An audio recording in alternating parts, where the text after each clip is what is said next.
presentation. That wasn't me. It wasn't me, it's my other people. Oh dear. All right. Oh, Lord.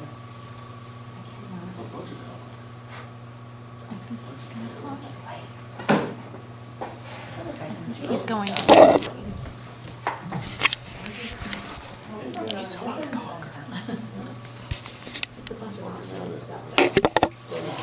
All right, so I just wanted to spend a couple minutes with you tonight to just kind of get started talking about the budget. I'm not going to get deep tonight. I know you guys have already sat here for an hour and a half. Just a few slides. I just want to get your mind starting to think about it, let you know where we're at right now, and then where we're going to go in the future, okay? We're going to talk about how did we end the 17-18 fiscal year, kind of a follow-up to what Amanda showed you, use of the 17-18 positive budget variance. And Amanda did talk about that a little bit too. I'm going to show you capital projects, show you that out over the time frame of our capital projects listing and what our numbers look like, with the inclusion of the air conditioning project and some assumptions for future growth in our budget. Okay. So revenues, budgeted revenues, and actual revenues, we had a positive variance of about 2.4 million, 1.81% budget variance in the revenues. And you remember, we say we want to be within 2% on a variance. So we were within that on the revenues this year. We're getting better. Expenses, budget 133 million. We were about $1.8 million variance. So that variance was a little bit less. It was a 1.4% variance on the expenditure side. Again, these are good variances though. Our expenditures came in less than budget. Revenues came in above budget. If we go the other way, then we have a problem. Because then we're starting to do negative things like we're doing at the, that are happening at the VOTEC. Excess revenues over budget. It's basically the two variances. It's actually total actual revenues minus total actual expenditures. That's your excess of revenues over expenditures. That's where the $3.9 million comes from. And that is about 2.95% of the actual expenditure budget. Is what our variance is. Okay. Our 16-17 fund balances, and now we have our 17-18 fund balances. But you can see there in 17-18 we really didn't have any impact on the fund balances except unassigned went down a little bit and the assignment for the budget balance went up a little bit because our budget deficit went up a little bit, a couple $100,000. So that's why you see a little bit smaller unassigned fund balance.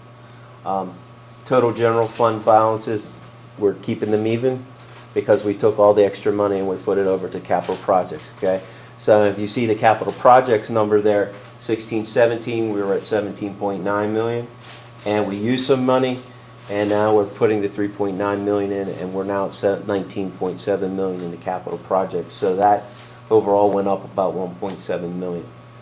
Overall, the fund balance is 6.8% of the 18-19 total expenditure number.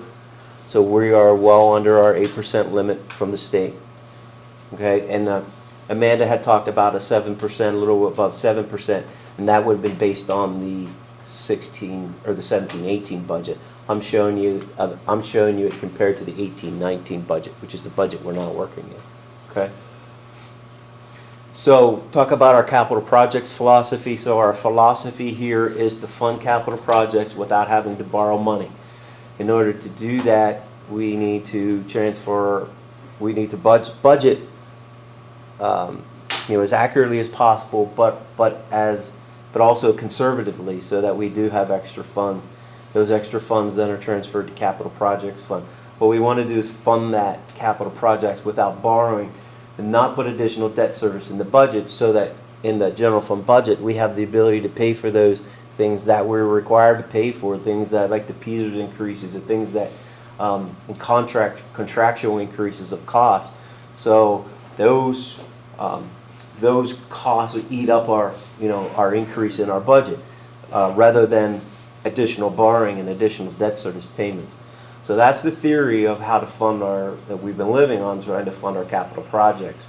The district hasn't borrowed additional money since, I think, 2014, and that was for a number of different projects throughout the district. Since then, all the work we've done in the summer times have all been with money that we funded through this process.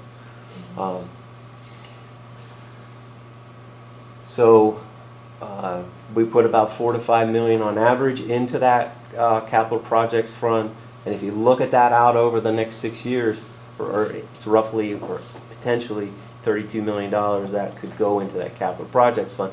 That's if we maintain the same level of budgeting and value of money being able to transfer over into the future. Okay. So this is the capital projects fund. Go back to 13-14, starting showing you the actual numbers. The fund balance beginning is basically at the beginning of that fiscal year what our capital project fund was. We spent $5.5 million. That year we transferred in $11 million, but $7.5 million of that transfer in was new money that was done that year. And that was the last time we actually borrowed new money. We borrowed since, but we borrowed to do refunding. And you can see each year the transfer in 14-15 of $4.3 million, $8 million in 15-16, $4.9 in 16-17, and then in the year just ending, $3.9 million, which is what Amanda went over with you tonight. So right now we're sitting at $19.7 million.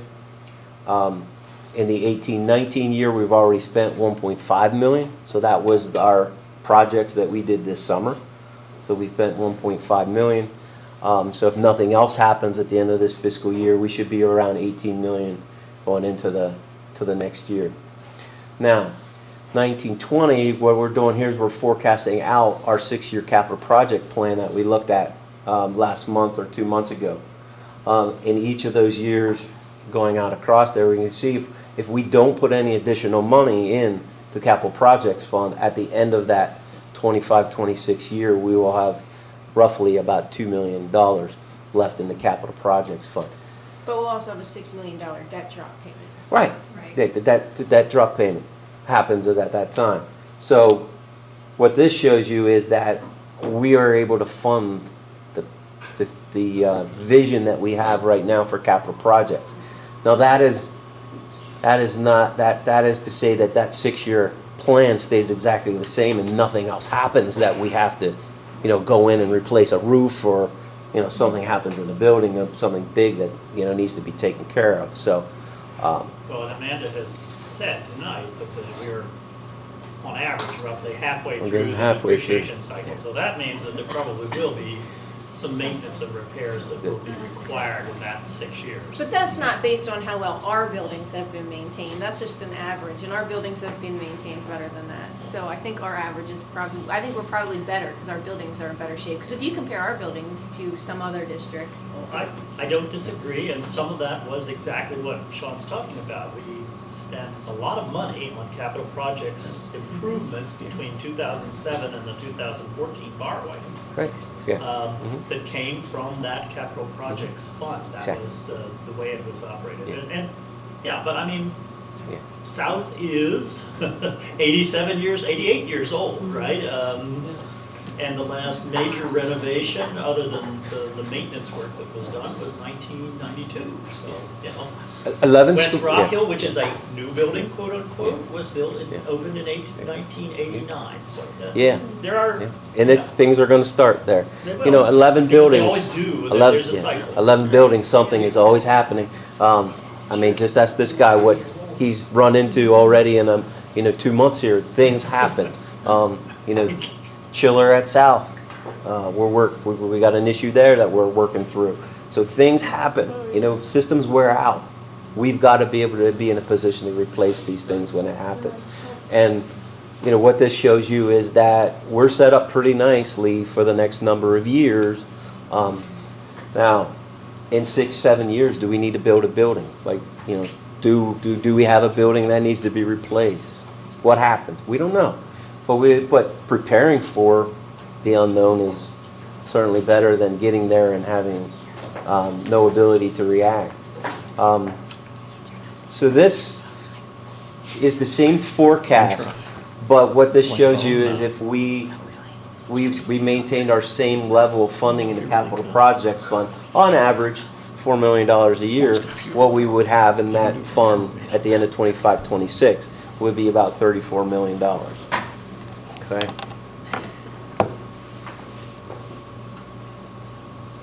So jumping over into 1920 budget, Act 1 base index, as we know, is 2.3%.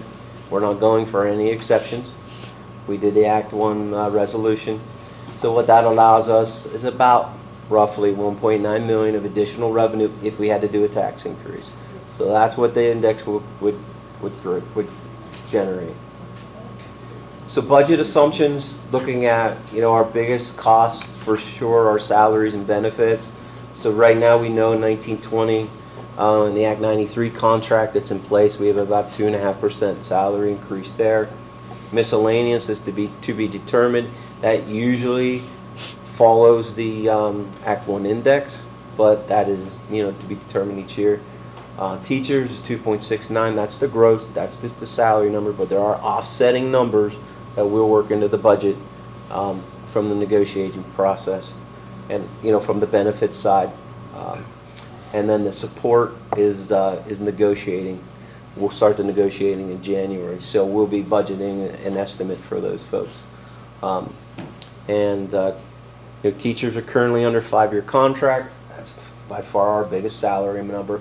So we're able now to be able to project that in our multi-year budgeting and look at that all over the years. Miscellaneous, as I said, is year to year. Administration has 3 more years, or Act 93 has 3 more years, and the support will be starting that. So this is an interesting slide. I found that interesting. I don't understand it. Okay, this is actually almost 100-year history of the PSERS rate of what school districts pay into PSERS. So on an average, historically, it's been about 11%, which our share then is 5.5%. But the thing that I want to show you is that right now we're at 33.43%. Next year, it's projected to go to 34.79, but that number won't come out until December, early December. PSERS will certify that rate, and we'll know what that'll be next year, and we'll be able to start to plan. They're projecting this spike to level off at 36.56%. So we'll see what happens, and Sure. and stay there for about 20 years before it drops off. On your on the last slide where you're talking about the teaching and the gross increase, that doesn't include PSERS? That's the salary. Salary. Yeah. But that's not the numbers that we saw, so I'm confused by the numbers that are here. Yeah, that's the calculation of the change in the salary. But that's not the calculation that we had. Well, that's gross. That's not net. That's not with everything else off of. I'm talking about gross. That wasn't the right number that we had. I'll go back and double check it, but I think that's the number I had in my spreadsheet that I shared with you. I'll double check it, so in case I grab something, pulled out a wrong column or something, but yeah. Okay? So what that shows us is this incredible climb in the PSERS rate. Actually, at one point in time, we were basically paying zero to PSERS, and we were only paying the insurance piece of it for 1 year. But so that's it. I just wanted to give you a little bit of a. Yeah, I chose to be quick tonight, but I just wanted to get you started to think about it. We have this past Friday, all the department heads received their budgeting guidelines and their directions. So they're starting that process. Their budgets are due first week or so in January, and then we'll start pulling information together and start bringing the board information. Personnel budget is scheduled to be done around the third week of January. That's the biggest piece of it. So, and we will then immediately start our meeting, or our internal meetings with every department head and principal, and follow the same schedule as we did last year. So, okay. This graph, projections seem to me to be unlikely, in that past projections have been unrealistic, right? I mean, they projected that it would level off at 30%. It didn't. And part of the problem is the assumption of how much that they will return on their investments, Exactly. which is 7.5%, I believe. Yes. If anyone's looked at their 401k or the stock market in the last few days, it's not likely that we're gonna make 7.5% this year unless they're invested in something very risky, which has its own issues. So Yeah. I think, this is nice to look at, but I wouldn't hang my hat on it. It's least not the red part of the curve. Each year. It's like they're dangling the carrot, right? And they keep saying, oh, Yeah, they keep telling us we're almost there. A little bit more. They keep telling us we're almost there. Actually, the current year we're in now, the 33.43%, was originally estimated at over 34%. And then they actually, when they certified last December. Last year was a good year for investment, Yep, right, they certified relatively it. speaking. They certified it lower. So we'll see what happens. Their estimate that they put out last year said we would be we should be around 34.79 next year in 1920. So like I said, they'll certify it in early December, and we'll know what the number is. So I'm interested to see where that is compared. That is- But yeah. Yeah, I don't trust them. But every year, it changes every year. So, but the increases have slowed down, which has been Thank goodness, yes. thankful. We're thankful for that. So that's all I have. We are back to public comment.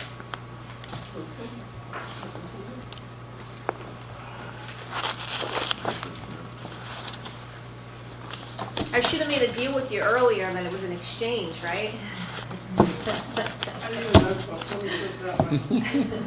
Sue Furlong, West Rock Hill Township. I will start out with the Upper Bucks Tech School. We're talking about the money. I'm gonna talk about efficiency. You all never talk about efficiency in here. You're already talking about building a new building when you got a building utilization study that says that you need to close a building. You need to talk about efficiency, how to do things better. If I look at your math, we've got about 720 kids enrolled at the Upper Bucks, with the capacity that goes as high as possibly 880. That gives me 160 vacancies. If you were running a hotel with an 82% efficiency, meaning 18% of your space and everything that you built is not being utilized, you would go out of business. Now, you guys get to sign one piece of paper and raise my taxes. No, you guys need to operate efficiently. Find out if there's another district that would like to send 160 kids. That's nothing to sneeze at, okay? That's half of our enrollment, and we're the big school.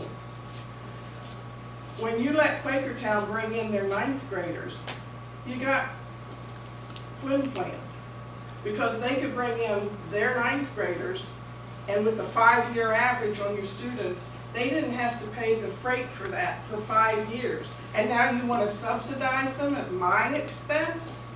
No, you don't.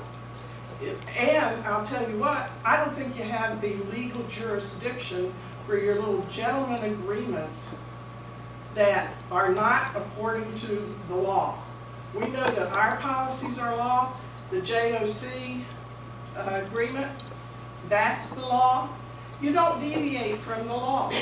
Whatever that average says that you pay is what you pay. And I don't feel like subsidizing Quakertown when my taxes are high enough. And I'm more than happy to educate the Pennridge children, but the Quakertown people, they've got all that commerce property up there. Why are they broke? And I'll tell you something else. 2 years ago, when we subsidized them by over $200,000, and then we withdrew that, and they were complaining they didn't have the money, within 2 months, I saw in the newspaper where they were borrowing $6 million, I think. I can't quite remember the number. 3, 4, 6, somewhere in there, $1 million for a sports facility. So they can't pay for their kids that are sitting in the vocational school, but they can borrow and pay interest for their sports programs. I'm sorry, I'm not going to subsidize that, and I will raise H. And the election is coming up. I also point out anybody that agrees to any gentleman agreement that makes me pay more for Quakertown students. I guarantee you that. Now, the 160 kids, spots that are vacant, if you can attract students from another school district at $12,000 tuition per year, that gives you $1.9 million. Do something. Don't just raise taxes. Think. We've got 160 opportunities here. Why let that go unused? My God, industry needs those people every year. Or you look at the programs you're offering and saying, they're not attracting people. We've got 160 slots here that are open. So what we're offering isn't wanted. What would be wanted more? Either drop the thing that is not attracting people and replace it with a program up there that will attract the kids that are let go for the program that was not attractive, plus another 160, or you add a new program. You don't let 160 slots go unanswered. And if you were to charge $15,000 for 160 slots, that's $2.4 million. Don't take it out of my hide, earn it. Think. Use your imagination. You've got a facility that's brand new, use it to the maximum.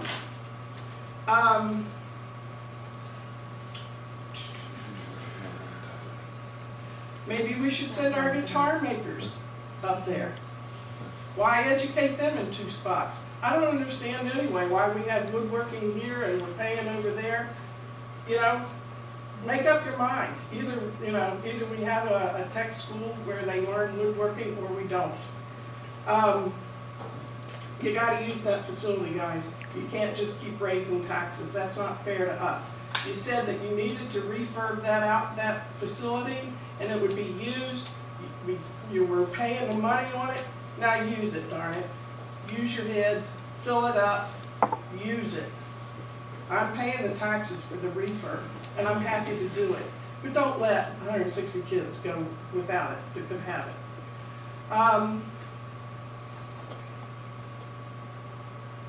Again, you're talking about this, that, and the other building. I want you to revisit the fact that we have a declining enrollment. We lost 100 kids this year. From last year to this year, total enrollment. I have not seen exactly where the decrease happened, but I've got a request in. I need to clarify some information. Do not talk about adding a building. I don't even want it to cross anybody's lips. We've got 1 building too many right now on our elementary level. And you can repurpose it. You can lease it. I don't want you to sell it because you never know what's going to happen. But I'm telling you all, stop just playing around with the taxes. Use your head. Use the facilities you've been given, and use them wisely. Thank you. Thank you. Any other public comment? Okay, I took notes. First of all, you keep saying stop raising my taxes. You're confusing me because we haven't raised taxes. So I don't know whose taxes we're raising because we're not raising yours. We haven't been raising yours, and I don't plan on raising yours this year either. What's that 2% Wait. talking about? My turn. Okay. Utilizing classrooms. We don't have any empty classrooms. We're turning classrooms into STEM rooms.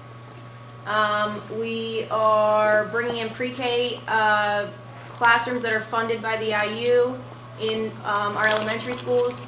The enrollment drops that were projected, my understanding is that they are not, we're not in line with them currently. The numbers that were supposed to drop as far as, I think it was either kindergarten or first grade, it's actually, the numbers are higher than what was projected. And we have to wait 3 years to see if those numbers even come to fruition before we could make any kind of determination about what you're talking about. So it would be irresponsible to make a decision and then those numbers don't come to fruition and then we're stuck in the other direction. You mentioned,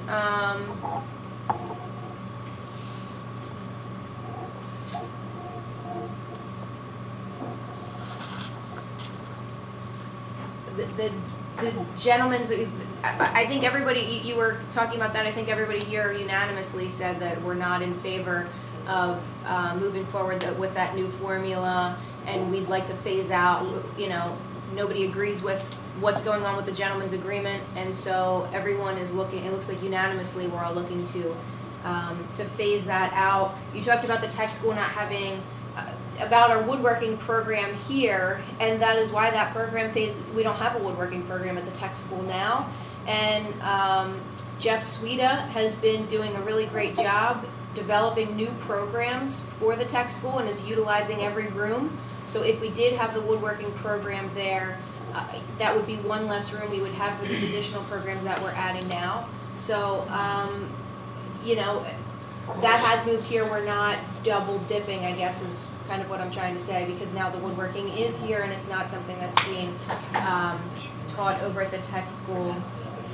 So I think that covered it. All right. We're adjourned. No, I'm sorry. We're adjourned. You get one comment period, and I already gave you 2. No, you didn't give me 2. Yes, I let you ask our auditor questions, which we don't ever do. She could wait till the end. No, you do that. I've done that previous years. But you had a comment period at the beginning and the end, and that one. So I gave you 3. No, you didn't. You know what? I'll show you on your video. You know what? That's okay. That's all right. But we're starting facilities next. Fine. I've got it. There you go. See? Great. I just found a loophole for you. No, you didn't. That's not a loophole. It's comments at the beginning of facilities. You said you have carpentry here. Hold on, we didn't even start the meeting. I'm sorry. This is You're practicing. All right, we'll call the facilities meeting to order at 8:33 p.m. Same rules for public comment apply. Okay. Sue Furlong, West Rockville Township, facilities meeting. All right, first of all, my taxes go up. Maybe not every year, but they do go up. And you're talking about a 2%, 2.3% increase. So Why are we that's on still the talking table. about this? You did not pass up a tax increase yet this year. Act 1 increase is 2.3%, am I correct? He was showing you what the numbers could be. Right. These aren't solid numbers. Nothing's been approved, so you have to wait till the budget's approved to be able to determine whether or not there would be a tax increase. But we've all said that we don't intend to increase taxes, so you'll have to wait and see. Okay, good. All right, you know what, I hope I'm wrong. You said that we have the woodworking here at Pennridge. Perhaps if you had it over at Upper Bucks, you could fill in some of the 160 spots that I was talking about, because you would attract people from Quakertown and Palisades to share in the guitar making. I could be wrong. You're talking about how you are, But we're the ones who are low in our numbers, not them. okay, you are talking about how the Bucks County is having the pre-K, the 4. Guarantee me that I'll never have to pay for that. And that is what I said, repurpose those rooms. Use it, that is using what would be an empty space, and you've repurposed it for pre-K 4, and somebody else is paying for it. besides me, and that's exactly what I'm talking about, is using your space efficiently. And that's what that does. It uses the space, it repurposes it from a lower enrollment for grade school, and you've repurposed it for pre-K4. That's perfect. That's exactly what I'm talking about. But you do need to fill 160 spots up there at the VOTEC. I know, Dr. Bolin, I don't know their spot, right? We are sending our sixth graders up for tours now, so hopefully that'll spark interest. And our new programs look to be enticing. Okay. One thing, I've never said this, is a little bit off the subject, but I hope that the programs that we do offer at the Upper Bucks are programs where a person can earn a good living. And, you know, I think most of them are, from what I've seen. I'm not sure about a couple of them, but, you know, it needs to be a skill that if that individual goes out, they can buy a house, they can have children, they can save for retirement, weddings, vacations, and all that. And if we have a program that doesn't provide that level of income, replace it. Thank you. Thank you. That sounds good, okay. As to Megan's earlier point, the new executive director, that's his title, right? It's Mr. Yes, Sweden. it is. The new executive director, when we went over there a few weeks ago, or maybe it was a month ago, time goes by fast, but they were talking about all the ways that they continuously examine what the demand is for jobs, what, you know, what the county needs, the region needs, and so that drives the new programming or the sunsetting that Dr. Darnell, how he called it earlier, that they would do. And what's the one, the biological sciences or something? Biotech. Which I think is one of those jobs that is going to be providing them a good salary, I would think. So there is a good effort. I just wanted to say that so that it, you know, to get that out there. They are making a good effort as far as I can see. I'm not there as much Well, as you and to guys your are. point, the cabinet making was sunsetted for exactly the reason that you asked. That the student enrollment was low and continued to be low. So when the individual who was running that program or teaching that program retired, it was the perfect opportunity to reassess and decide on something different. And if we get an HVAC program, that's where it'll go. 160 opportunities that, you know, kids are missing out on, and I'm paying for it because the space is there. And we do have some tuition students who come to the VOTEC. But, I mean, they're And we- tuition students because other school districts have vocational schools, either internal or joint, like this one, so. And we are attracting students from Faith Christian, Homestead From some of the Christian. other schools that Lansdale are not Catholic. public schools, yep. And the fact that you now have that biotech Well, it's program. not yet. Not Well, yet. that it's coming, We're- okay? Hopefully. Well, Yeah. I'm They're hopeful that it's investigating. coming, okay? But that's huge because industry trends are changing. So if it's within the next 5 years and industry changes in the next 5 years as well, that's all slated. So, you know, that could really draw huge. Well, the other word that I heard was phase out. No, I don't want to phase out. I don't want to subsidize Quakertown one more month.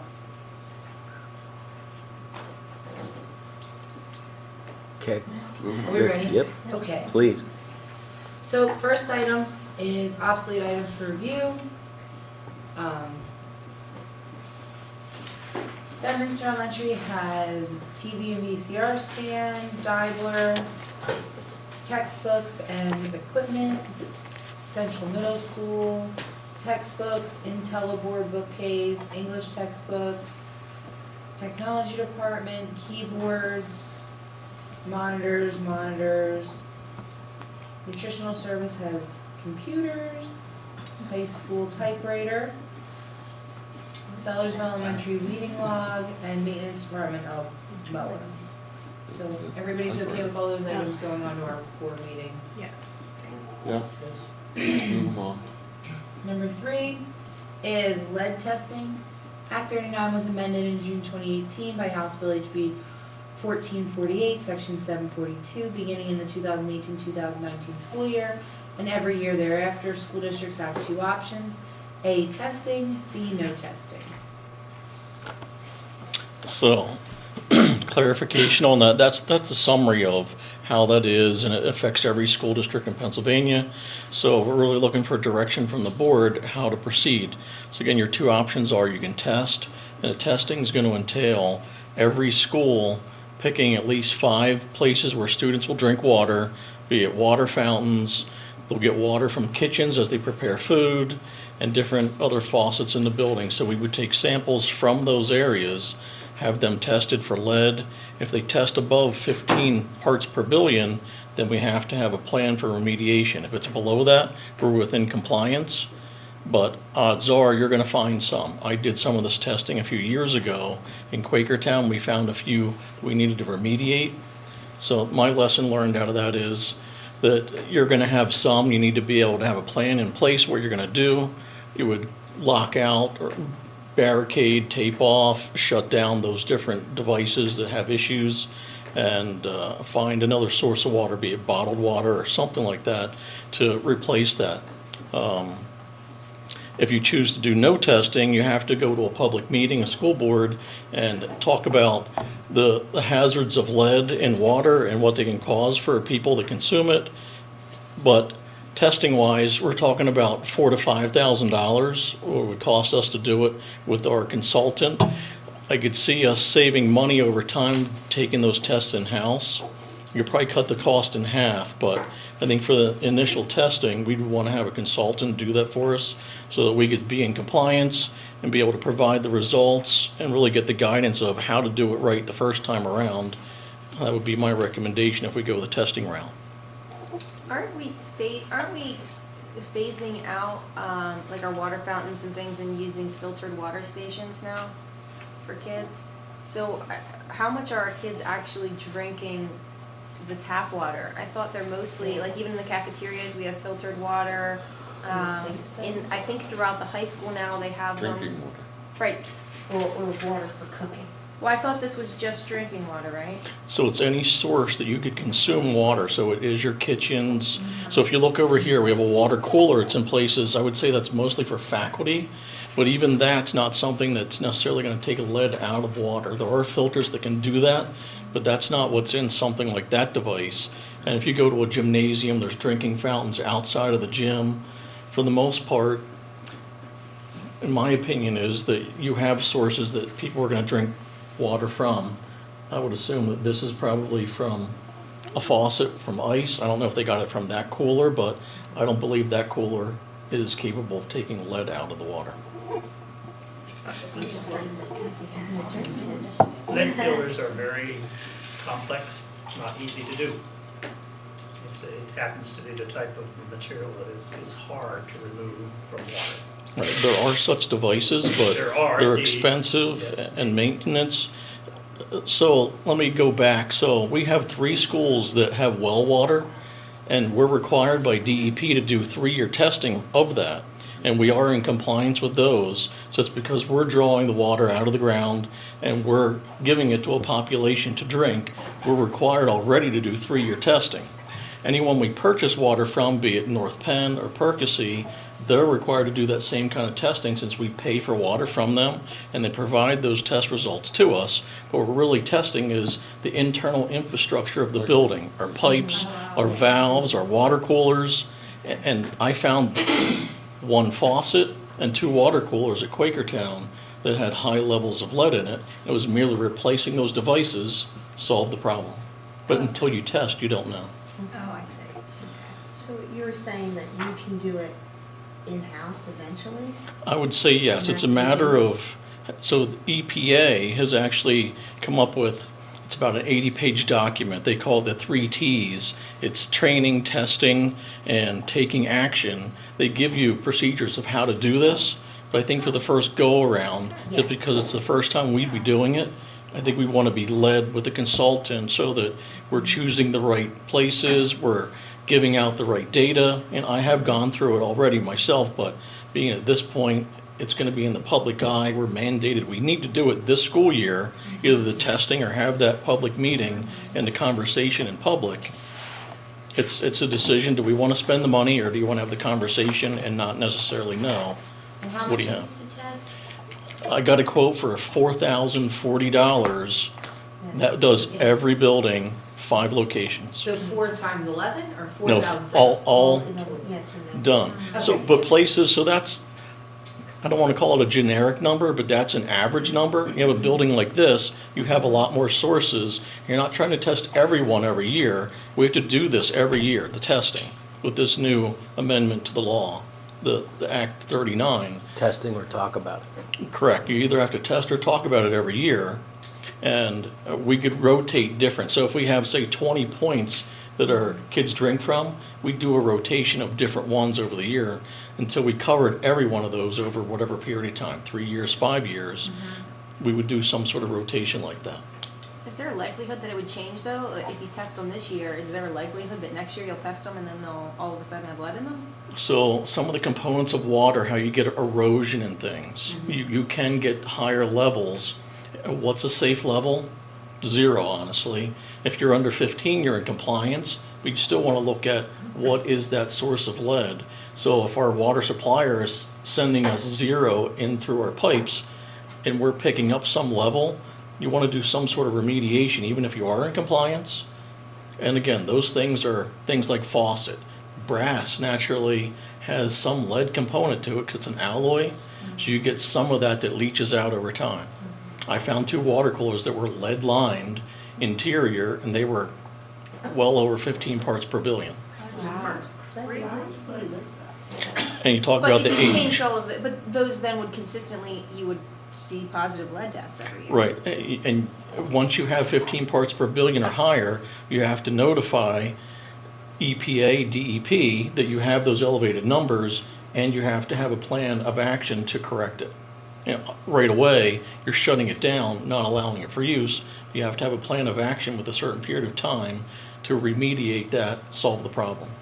So, but none of the water coolers that we currently have would protect us from the lead exposure. No, not that I'm aware of. I believe that, and that's mostly for staff, is a reverse osmosis system. Well, right, but our kids are each, I don't know, I The remember water bottle filling station. Yeah. Right, and we have 3 or 4 in this building and some at each middle school, but they're a filtration. It's just like what you would have at home. It's going to reduce the particulate that's in the water. It's probably some carbon filter and a media, but it's not going to take out lead. That's a totally different type of filter system. Does So- reverse osmosis take out lead though? I didn't think so. No. It's just, It reduces the other. down to about 1 It reduces micron. things like calcium and magnesium, your hardness, that type of thing. Okay. Right, And I some use other one at home. materials, but some materials pretty much pass, like silicon, Oh. which isn't considered hazardous typically, but, you know, reverse osmosis has different efficiencies with different elements. So it really comes down to your judgment. You don't know what is in the internal infrastructure of the building. Do you want to have a conversation to tell people about the dangers of lead? Or do you want to go through, pay for it, and find out with the intention of knowing you may find I things think that you will have to- cost us money? I think if you have a problem that's a health concern, you have to fix it, so. Yeah. Yeah, I think everybody would wanna. Now, what with the recommendation, so you're saying if we find different areas where there's lead, you shut them down, and then you would be looking into whether or not you can just replace it, or what happens if it's substantial enough that you would need to get lead filters or something? If you can't remediate, so Like for a cafeteria, right? Like in an area like that, obviously you need to bring in water there, so. true. So if you find an outlet like that, if your entire kitchen comes up above the MCL, above the 15 parts per billion, you have to find some alternate source. Is that likely? I didn't find that in all my testing that I did 2 years ago. It's usually a single source or 2. You could have something that's contaminating the entire building. You could have your main shut off, and that's not that likely, but it's a possibility. So once you cross this threshold, there is the potential of you might need to shut the building down. Is that likely? It's hard to say. More likely, you're gonna have a few devices, a water cooler, a faucet, things like that you need to isolate immediately and go through.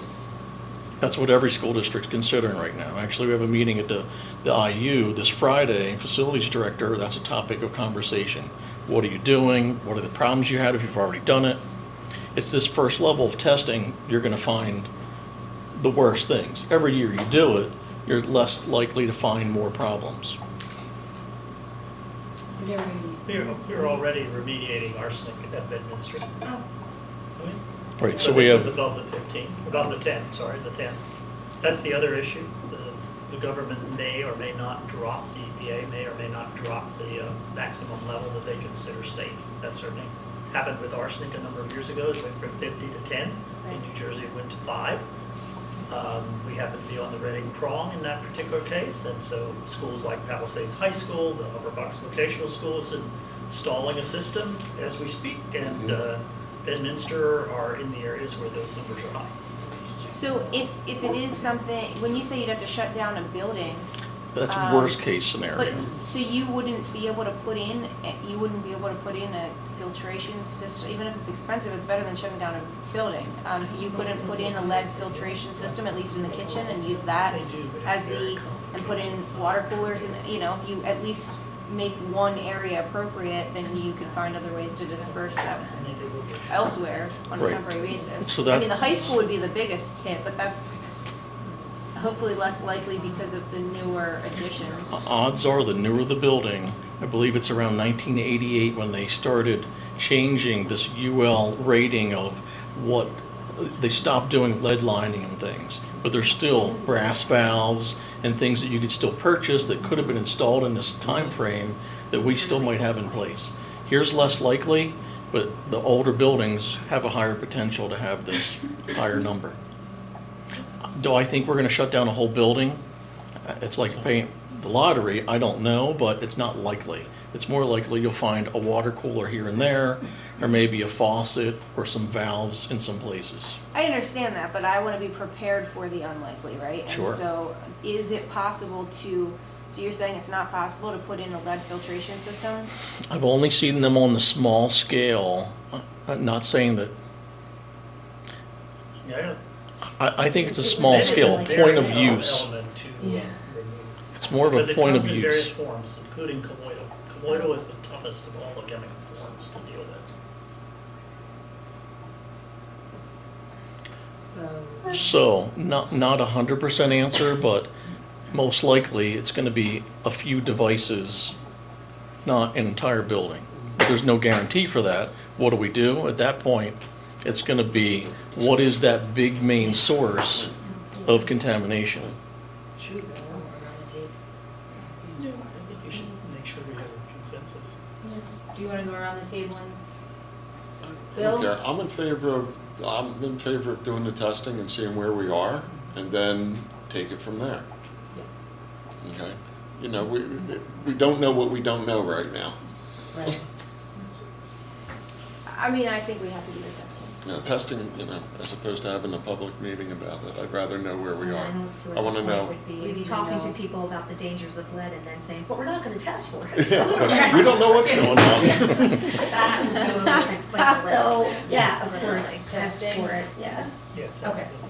So, And we do, I mean, this is every year, but so, you know, if we come back with absolutely no traces of lead, then next year we have a different discussion. Maybe next year we come out and we say, okay, we tested last year, we had no problems at all, and we're going to wait another year and test every Right. other And year, so we would have a something meeting. like that. So we could have But a discussion. You can have that instead of discussion then testing. that year, so And you, that you- cost we is have the really just discussion. your initial year, because then you're saying that you'll be able to do it in-house Yeah. and then just have Perhaps. a schedule, potentially. As far as I know, we could do all this testing. It's just that level of comfort to say, let's have the professional that's done this in the past guide us through the process so we know we do it right, get some training, shadow them as they're doing it, Right. so that we know we're doing it right and we have that confidence And level. then we could do like a schedule on a yearly basis. The other thing it does, Sherry, is give, when you have outside folks do it, it gives you something that you can, that's certified. Well, that's a good Yeah. point, And yeah. Right. No, I'm As just, opposed I'm to- thinking moving forward know. after Yeah. the initial year that we're doing the testing, when we're spending that initial expense,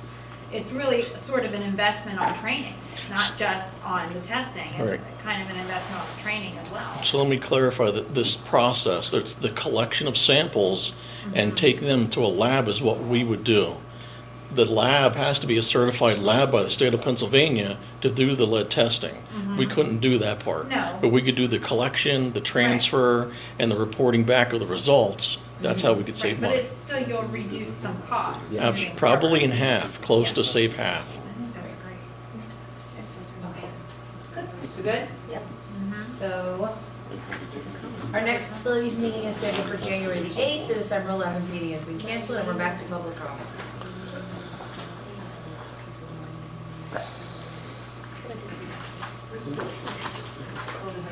Sue Furlong, West Rockville Township. Why don't we be curious with the lead testing? I don't have any children here, especially in grade school. But for my kid, and he was 5 years old, I wouldn't want to wait till next year to find out, and quite frankly, $4,800 sounds really cheap to me. I would do every water outlet, at least in every grade school. Maybe not the, and then, or, what you could do is get that professional help. And then what you said was you're gonna shadow them, and what you would do is take the sample, take it to the lab. Well, have them do their professional part, and then say, does this look like the right thing I'm doing over here? And you do the rest of the elementary building. And that would bring in a cost savings, but at the same time, I would test every elementary school, because those are young brains, those are the ones that are mostly everybody's impacted by lead, I don't care how old you are. But from what I understand, the younger you are, the bigger the impact on your development if you get that exposure at a young age. I wouldn't want to wait a year, and if we happen to have 15 outlets in one grade school, I wouldn't want to wait for 3 years. I would just, as a school district, for $4,800 times 3, I would at least get every outlet in the elementary schools tested. And let them do the professional part, and then maybe you chip in if you feel like you don't want to spend $4,800 times 3, and just get in the motion of learning how to do it. But I would do all outlets in the elementary school because of the age of the children. I think it's 4,000 across the board, all 11 schools. Yeah, I know, and I'm just saying, the concentration is in our elementary schools. We got seven out of the 11. Well, the 11th building is facilities. There's no children in there, there's adults. And I don't know how many water outlets you have in every building, I'm sure it varies by building.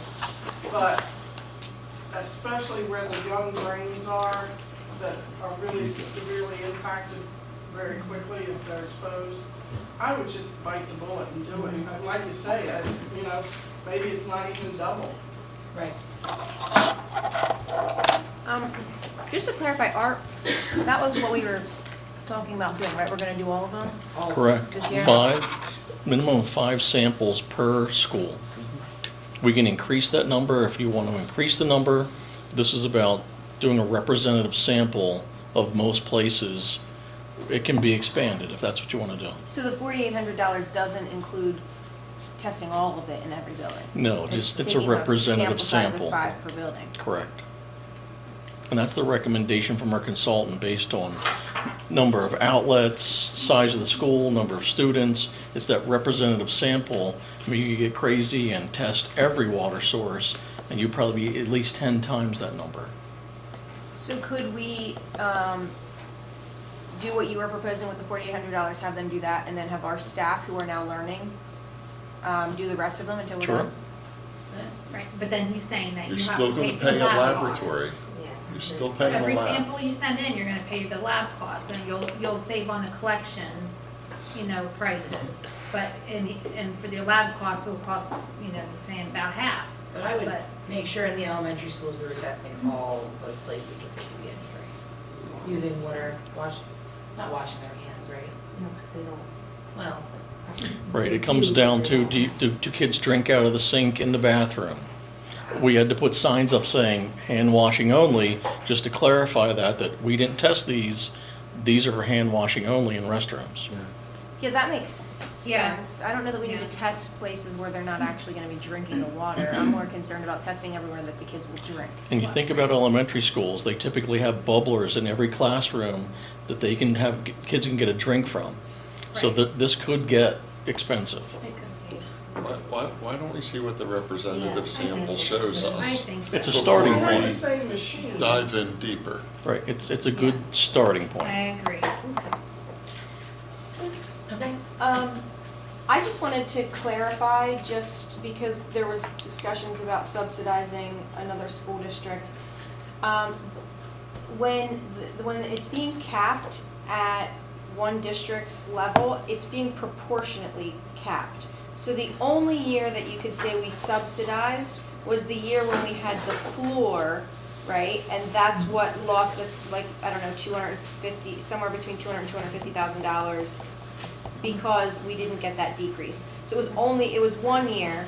So I don't wanna give the impression that that's always been happening, but it would be the new formula that would in a sense do that, but we all said no to that formula. It's the new formula that would then make it disproportionate to the number of students that we have using the tech school.